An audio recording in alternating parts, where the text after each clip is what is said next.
Hi, everybody. Welcome to this session of Inductive Bible Study.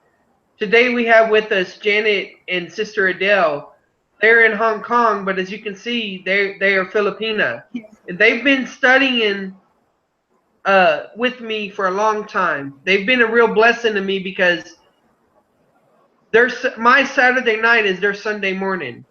So they go to church, and then after church, we study the Bible together. And this helps me because I have to go teach my class in the morning. So it works out. But today, what we're going to try to do, even though the screen I think may be a little bit messed up, is we're going to study right now. And this will be called the Filipina edition of the Inductive Bible Study. I will also present a video later on of from my class, but this is the Filipina edition. But they will not be speaking Tagalog. I think you. Go ahead, Janet. Say hi. Sister Adele, say hi. Hi. Hi. I'm Janet. Sis Adele. Hi, I'm Sis Adele. All right. I can see you now. Okay. All right. Go ahead. There's anything y'all want to say before we begin? Make it short. Make it short. Okay. Janet, would you pray us in, please? Yeah, we're going to First Samuel, right? Go ahead. What? Yeah. 1 Samuel chapter 18 through 20. Oh, Father God in heaven, Lord, thank you so much, Lord, for giving us opportunity to study your word. And dear God, I pray that you give us wisdom to understand what you want us to understand in regards to your word. In First Samuel 18 through 20. Lord, bless this moment, dear God. All this I pray in Jesus' name. Amen. Amen. Okay. Well, I made a PowerPoint today. And so can y'all see that PowerPoint? Yeah, yes. Bible study, asking interpretive questions. Yeah, let me switch to slideshow so that we can see it in full. Let's see. Interpretive. Okay, you can see that, right? Okay, so what we're going to focus on is asking interpretive questions. Okay? What we see is these steps have to do with observing a whole book. In other words, we should study a book as a whole. We're surveying it, right? Y'all are familiar with that, right? Yes. Yeah. Okay. Yeah. So I know it's been a while, but can you tell me what the general materials are? General materials. They are the historical, Yes. ideological,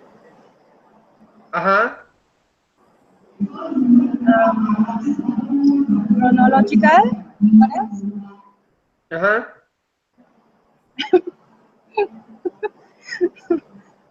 What did I say? There are three now. There are five. But yeah, what did I say? Historical is there already. Oh yeah, this already there. Yeah. So you have historical, ideological, chronological, biographical, geographical. Yeah, geographical. So I made previous videos about that. So at this point, I just want to say that here we are studying the book of 1 Samuel.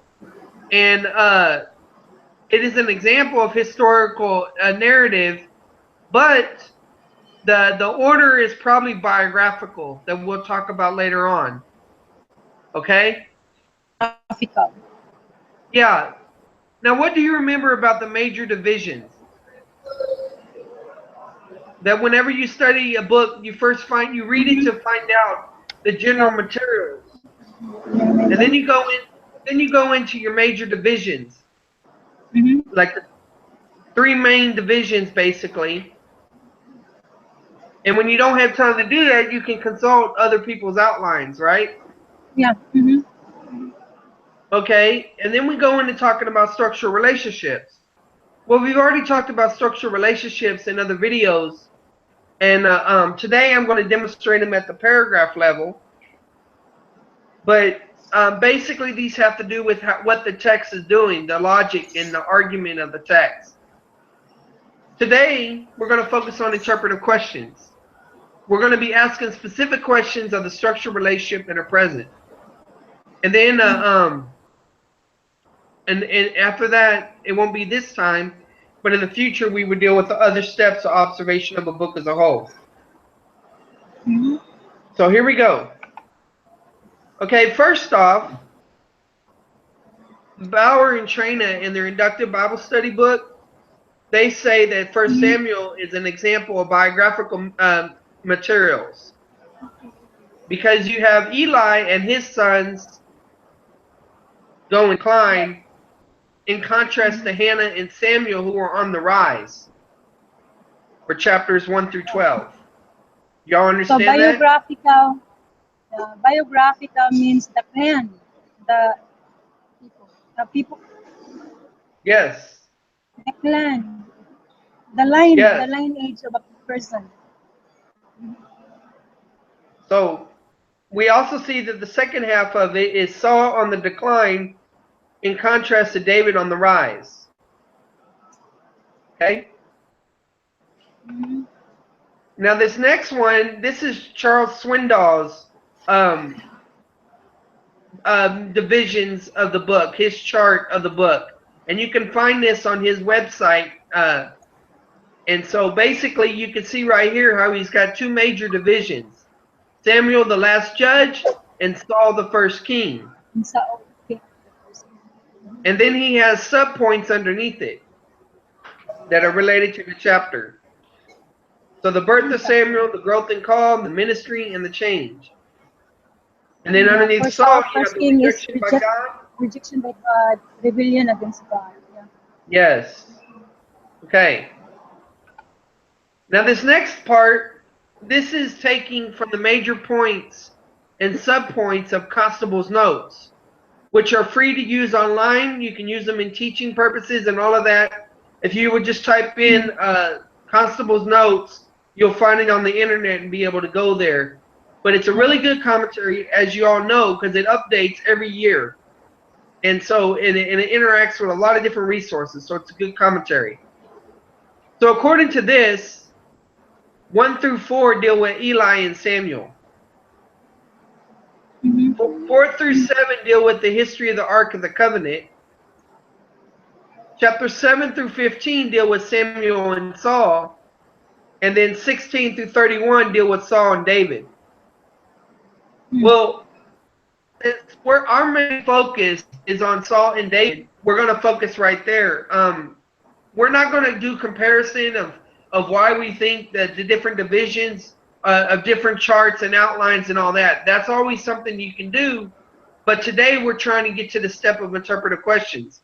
So we're just going to leave this as they are and not debate that, okay? Okay. We are discussing, not debating, right? Right. Oh, we are not debating. All right. So here we have the detail of Constable's notes for our section, 16 through 31. And what we see right here is that it says that David rises as the new anointed. And this is from 16 to 19, which we're going to be studying in 18 through 20. So part of what we're going to study is going to be about David's rising as the new anointed. Okay?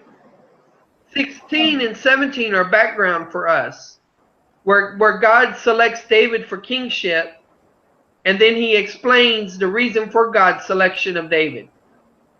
Okay? In our section, we have the results of God's selection of David in 18 through 19. And then we will see that David is driven out by Saul in 19 through 20. We're going to see how that relates to his deliverance at Ramah. And the main point of this study is going to focus on Jonathan's relationship to David. But we'll get to that later on. Okay? Okay. All right. This is where I'm going to need some participation from y'all.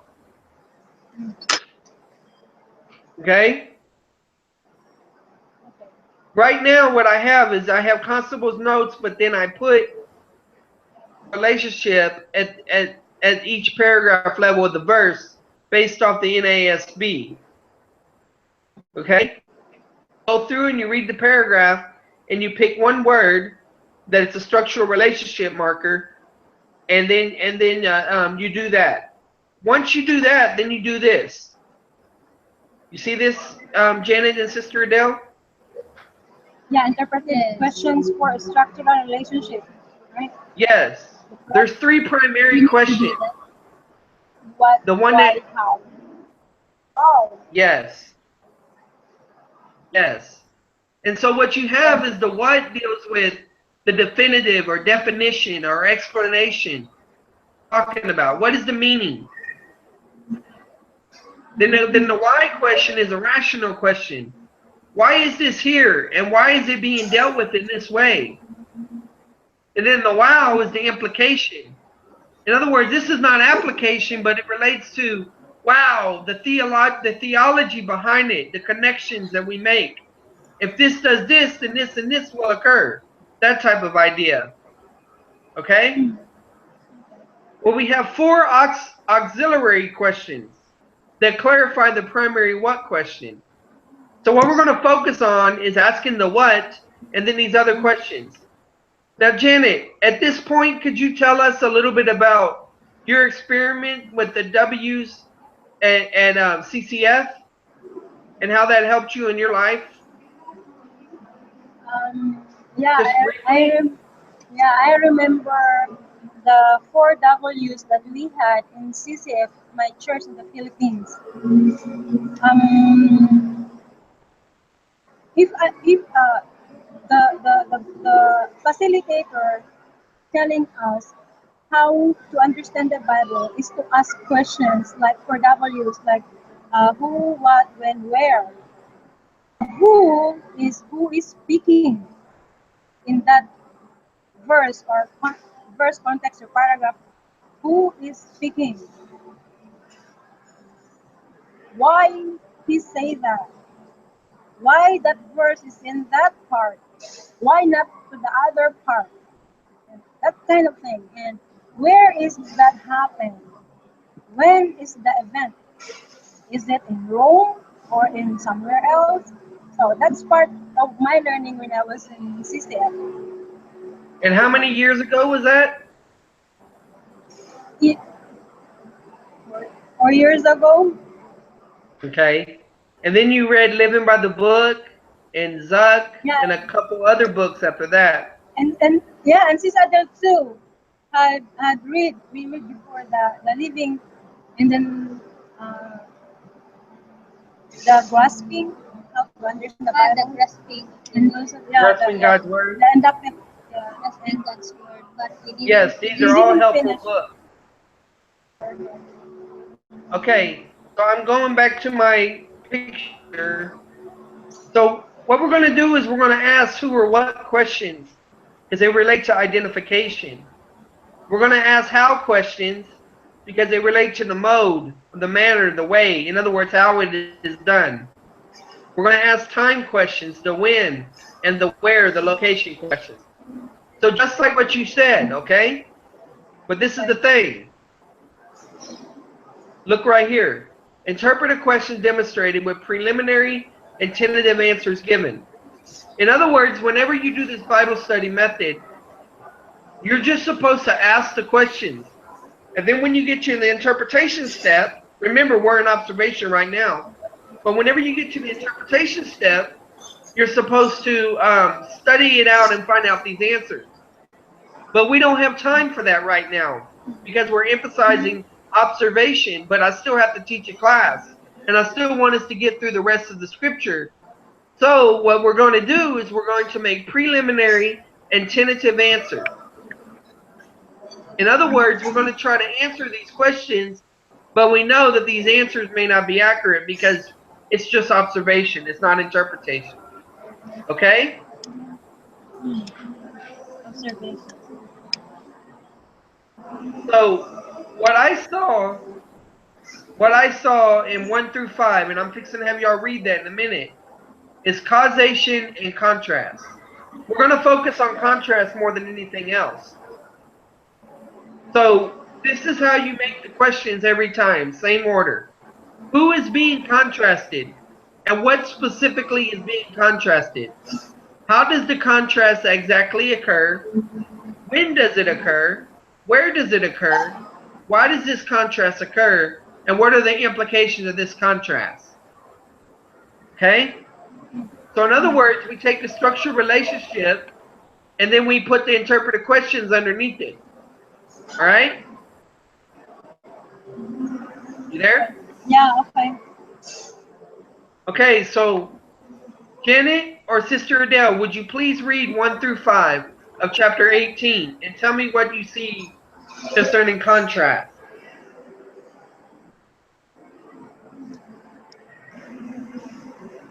For Samuel 18 to 20. Now it came about when he had finished speaking to Saul that the soul of Jonathan was knit to the soul of David, and Jonathan loved him as himself. Saul took him that day and did not let him return to his father's house. Then Jonathan made a covenant with David because he loved him as himself. Jonathan stripped himself of the robe that was on him and gave it to David with his armor, including his sword and his bow and his belt. So David went out wherever Saul sent him, and Saul set him over the men of war.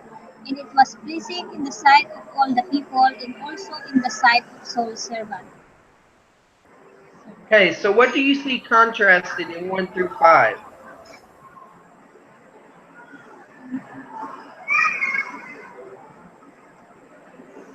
Will you explain what? Will you explain how it works? Contrast is. Yes, yes. Contrast is like the word but. Okay?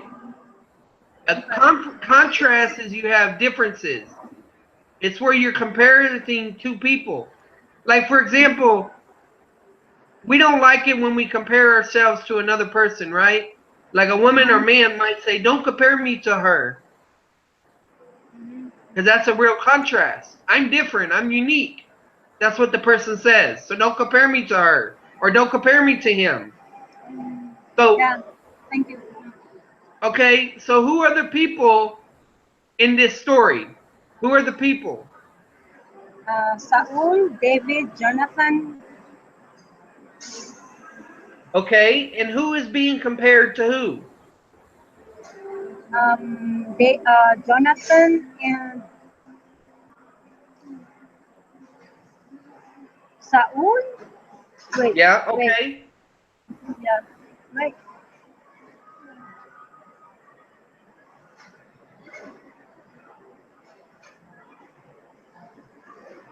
Yeah, Saul and Jonathan, right? Comparing. Yes. So how are they different? See, comparison focuses on similarities, but contrast focuses on differences. So how are Saul and Jonathan different in verse 1 through 5?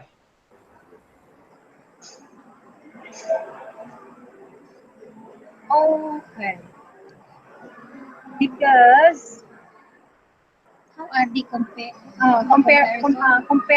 compare Saul and Jonathan in regards to David's love. Maybe I don't know, but we try to find out. Um, I think Jonathan, who's loving? I think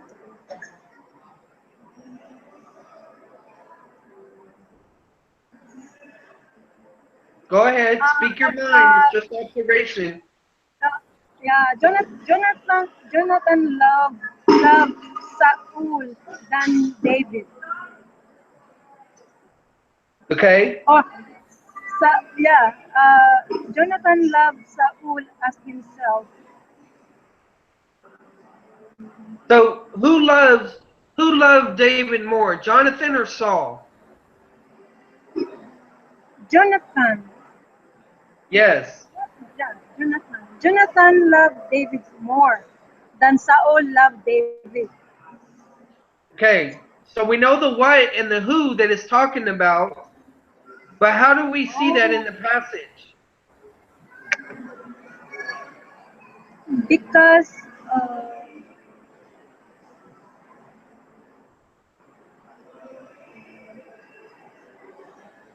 I don't know. What is the question?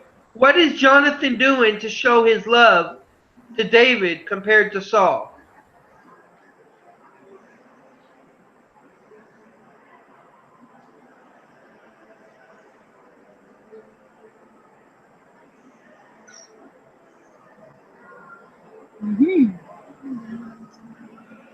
Because Look at the actions that Jonathan's yeah, doing. stripe. Yeah, Jonathan striped himself of the Stripped. robe.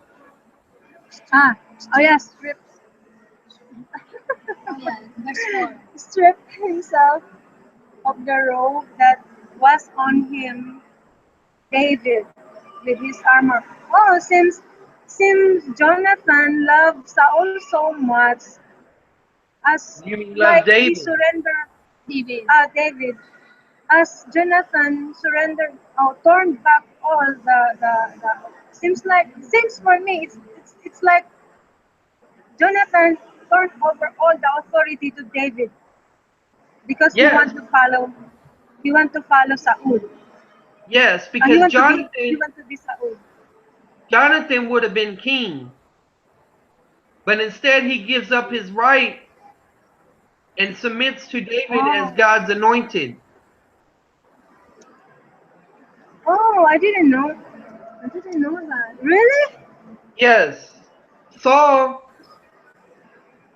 so Saul has been trying Saul has already been rejected as king because he did not listen to God. And so David is the anointed, the one chosen, and Jonathan knows that. Okay? Hmm.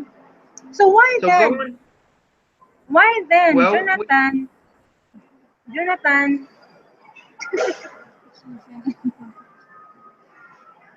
go ahead, ask your question. why then, Jonathan? As what I said earlier, the authority seems like for me, it seems like Jonathan surrendered all the authority to David. All the things that Jonathan has surrendered to David. Because Why? he knew that God had called David to be the king.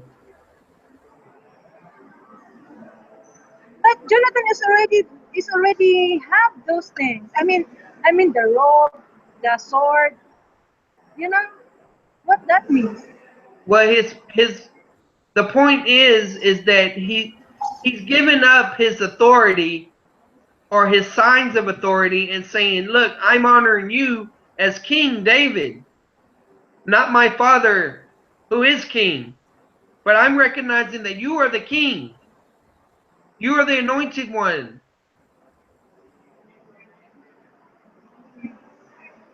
Okay? All right, so let's look at these other questions. We can ask questions like, when does this contrast occur? Where does it occur? And why does it occur? So we could go back. Yeah, that's what I'm trying to please you to turn back the passage because we just start some 18:1. I don't know what's the chapter 17 and 16 before that occur. The now it came Yes, about when he that's had why finished speaking. So what is the now? right. What the That, discussion before the now?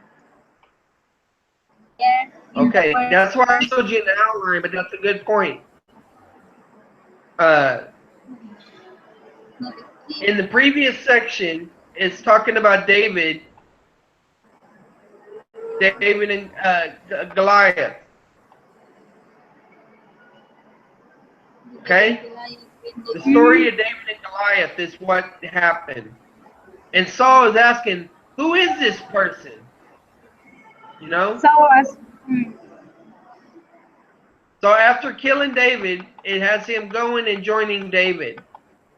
And so Jonathan recognizes the anointing, the help of God that is on David. It says it's not on my father, it's on him. Okay?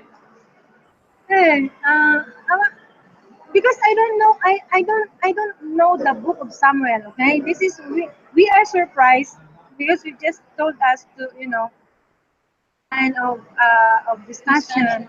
So I didn't read. I read before, but of course the Bible book is very huge. So What do you I want to ask. I want to ask. David's son is Jonathan and Saul, right? No. Davidson. Saul is the father of Jonathan, and Where David who? is the son of Jesse. Oh, okay. Saul. Oh, David is the Saul father is the of, father of Jonathan, yeah. Yes. and David. David is the father of David is Jesse. the one who win the battle to the Anakites or the giants. Yes. So, therefore, Saul, before God anointed Saul first, right? Yes. Yes. Okay. So, but Saul's disobedient of God by anointing himself. I mean, not listening to who's that? Who's He that? didn't listen Samuel. To who? Samuel. No, that no. Oh, maybe I am in the other book. But Saul. Okay, so okay, that's enough for now. Saul is the father of Jonathan, and Jonathan returned to David's. And Jonathan returned to David Hmm. the armor. What's the connection? Why Jonathan stripped the armor and his armor give to David? What's the reason?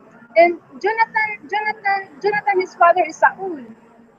Basically, what Jonathan is saying is, look, I am not worthy to be prince, nor am I worthy to be king. I recognize that you are being called by God to be king over Israel. So so so so Jonathan anointed David No, to he's become just king. he's no. Samuel is the one that anointed David when he was a little boy. But Jonathan is recognizing that he is the anointed one. Oh, Saul anointed David when he was. Oh, okay. No, Samuel, Samuel. not Saul. Samuel. Samuel. Samuel anointed Samuel. Saul when he is young. Yeah, Samuel. Okay. Okay, y'all got it now?